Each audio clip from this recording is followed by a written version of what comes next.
vyote vinavyoijaza.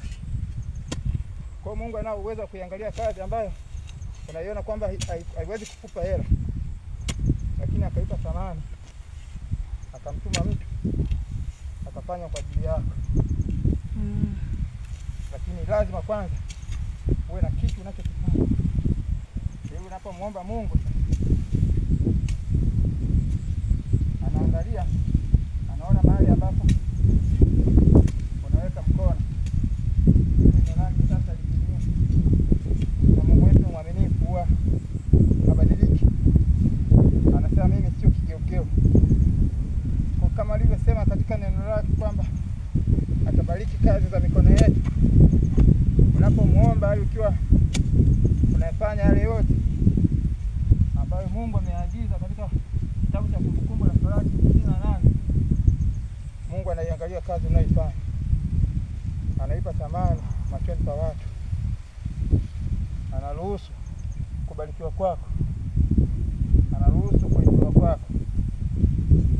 Lakini endapo utakuwa ni bingwa wa kuomba, lakini kwa Mungu hufanyi kazi unayoifanya ili kujikimu, hauna unabidia kufunga na kuomba, ndugu yangu, Mungu atakana kuangalia. Kwa sababu hata kama wakisema sasa inabidi kumjengea Mungu, hauna namna. Wewe unaomba tu Mungu inua watu, badala ya kumwambia Mungu nipe hili na mimi nikutolee, ili na mimi nikujengee. Kwa hiyo ndugu zangu, kana maombi ndugu zangu, unapomwomba Mungu waga anaangalia ni kinini umeshika mkononi mwako.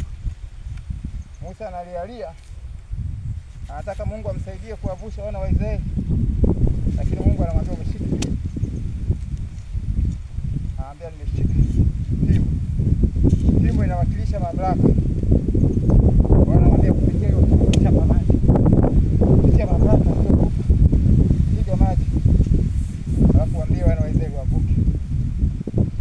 Hapo sikia kusema tu nimesikia kilio chako, basi nimesikia malalamiko yako, akagawanya maji. Hapana. Alimuuliza mkono wako umeshika. Musa anamwambia ninao mamlaka.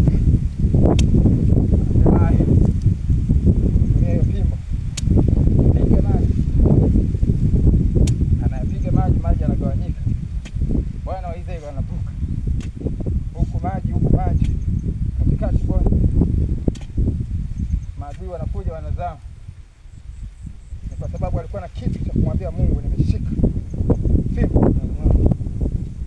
Yule mama mjane alikuwa na kitu cha kumwambia mtumishi wa Mungu kwamba ninayo chupa ya mafuta kidogo. Mungu haangalii udogo, lakini anaangalia unacho ambacho unakifanya kitakachokuwa chanzo cha kubarikiwa kwako. Mungu akubariki sana. Wewe unayemuomba Mungu, hali hapo unayo maono ya kufanya kitu ambacho kitakuwa sababu ya Mungu kukubariki. Barikiwa sana.